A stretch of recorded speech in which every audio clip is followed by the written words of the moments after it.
Good afternoon, Gaffer. I'll start by asking about the latest addition to your squad, Alex Pritchard. What can he bring to this team?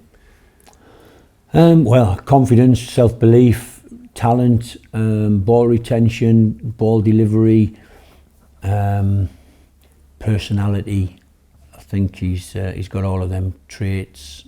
He's just a good footballer, Alex, and I could see in the day one in training, really, good players can lift the whole tone of training sessions, and Alex Pritchard is a good player, and he's got personality, he's got opinions, he's looking forward to picking up the relationship.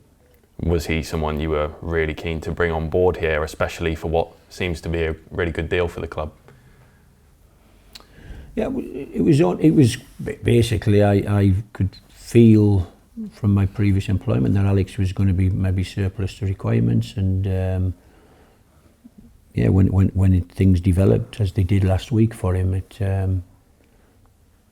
I think he'd be good in our dressing room. I think he'd be good on the pitch. I think his delivery is A1 on dead balls and set pieces, and so and he's very confident with the football. He can play the clever pass that slips the strikers in, and it has that little bit of X factor about him.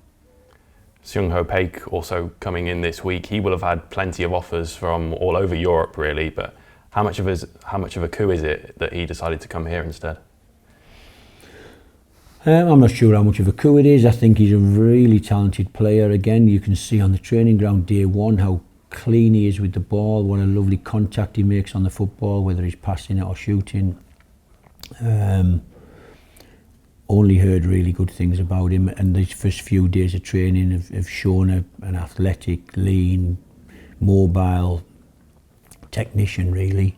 It's probably a shame that he's probably not played enough football over the last 6 weeks to think that we can start a game, but he will impact football matches for a week or two, and then I'm sure he'll be up and running and away and forcing his way into the starting setup. Will those two be in contention for Saturday then? Yeah, I think they'll both be in and around it, yeah. And with Andre Dazelle in as well, that's 3 midfielders in the January window. Was that an area that you really wanted to target? Well, they're all slightly different, I would suggest. Dazelle is a technician with a wand of a left foot and can play the ball through the lines. Paik is a bit of everything, really. You can run with the ball, he can hit long passes, he can hit short passes, he's competitive, he can score. And Pritchard plays generally a little bit higher up the pitch, and affects things around the box. And so I just wanted to bring quality, if that's right. My first selection in midfield was Sunjic and Bielek, I think. Now the midfield looks like a lot more technical ability to play the ball through the lines, and that's not demeaning the qualities that they both have as good footballers, because Christian we're looking at in a defensive aspect and being able to feed the ball forward, and Sunjic remains in the team and doing very, very well. So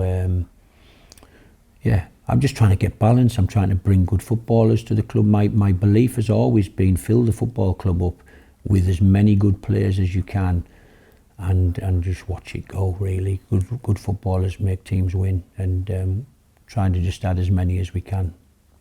Looking ahead to West Brom on Saturday, of course, a local derby, but does it have even more meaning for you after all those good years you spent at the Hawthorns? I've been back many times since leaving the Hawthorns. I think, did I leave in 2007, 2008, something like that? I'm not sure, but I don't know, you're thinking there, aren't you? What year I went, I don't know, but long time ago anyway. I had some wonderful years there with some really, really special players, and is it special to go back all them years later? I think I find generally that the supporters and the people around the stadium and the ground and even around the dugout areas are generally pretty respectful of the time we had there. I know I've been back to the Hawthorns a few in events, really, to talk to a room full of supporters and stuff like that over recent years, and because I've been invited to, and it's nice because there's a lot of respect coming my way of them years, and people fondly remember the teams of the seasons we were there. So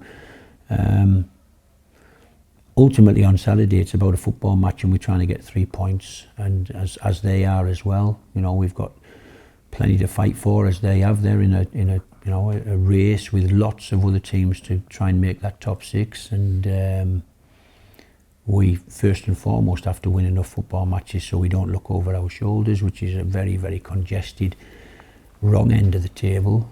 But, and the secret for us is if we can win some back-to-back games pretty quickly on, we might start looking at the other end of the table pretty soon, because it's so congested. So you know, let's just take each one as it comes and try and win a football match starting on Saturday. And what's the mood amongst the players been like building up to this one? Are they properly up for what's going to be a really good derby game? Yeah, I'm not sure how. Somebody said to me today, I'm not sure how many players will have played in it or been around it or understand it. I think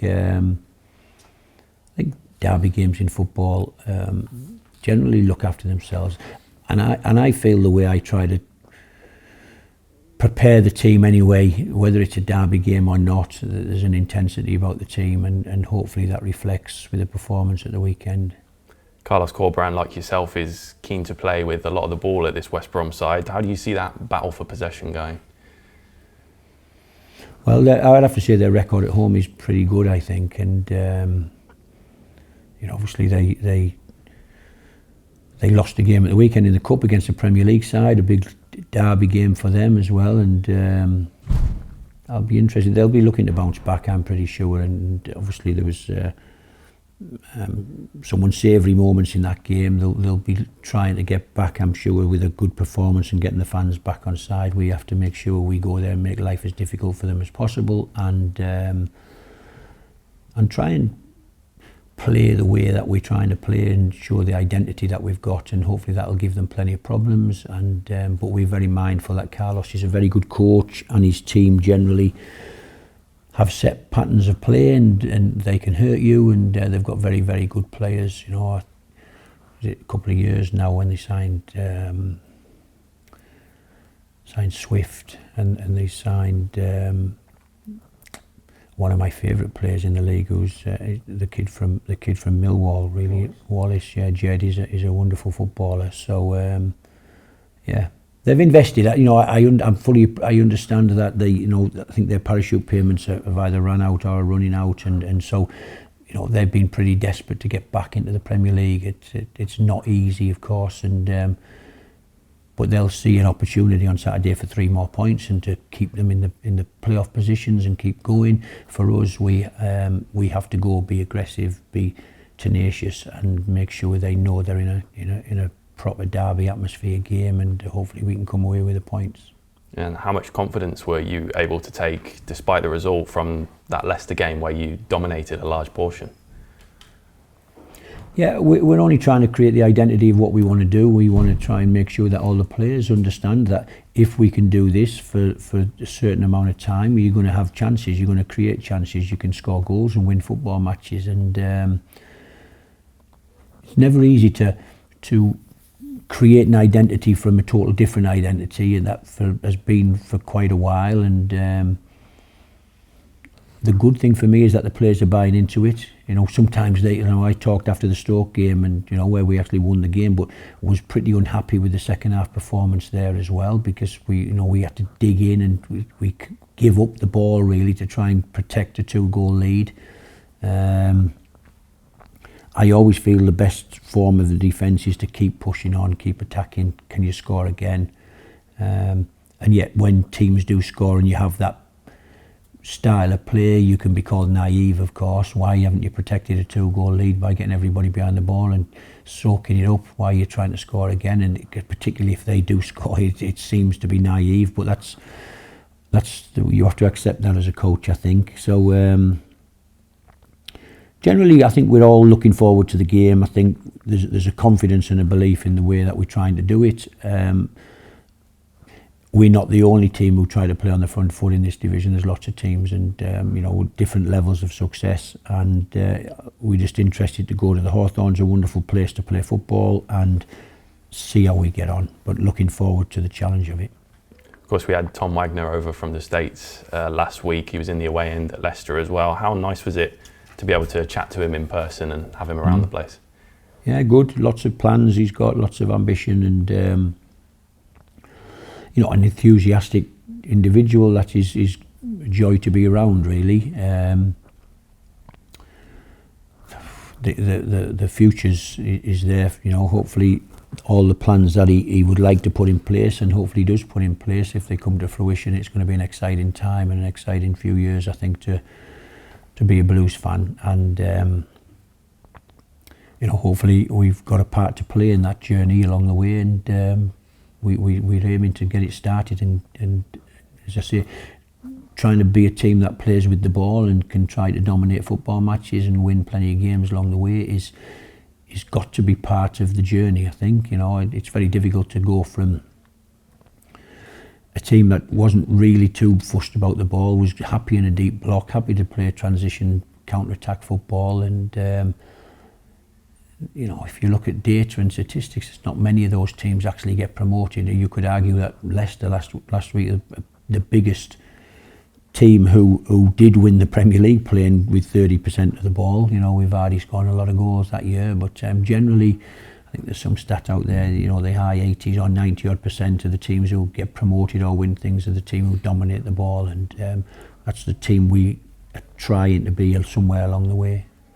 Are there any updates on Bacuna and Cody Drame's injuries and whether they could return this weekend? I imagine it'll be a little while longer for Dion Sanderson. Yeah, Sanderson a bit longer. I think the other two are touch and go. I don't think Cody's going to make it. I think probably another week. Bacuna, yeah, he's got a chance. He might be around the squad. We'll have to wait and see. But yeah, we won't take any chances on them, I would suggest. But out of those ones you mentioned, probably Bacuna's got the best chance. And just finally, we saw a really impressive 45 minutes from Ethan Laird against Leicester. Will he be in line to play a bit more, or is he still at risk of perhaps re-injury? I think Ethan can start the game. He's been training this week. I think we were mindful last week of how long he'd been out, and I'd said to him before the game, let's talk at half time, what are you thinking? And he said he was starting to feel a bit stiff and a bit sore, and so we took him off. But let's see how it goes. You know, my hope would be that he might get 60 minutes, 70 minutes this week, and you know, you never know. If it's going well, he might get 90 minutes. But yeah, he's an important player. You know, on the evidence of what I saw and with the evidence of seeing him train now for the second week, he's a big character in this group of players and a big voice. Gaffer, thank you very much. Thank you.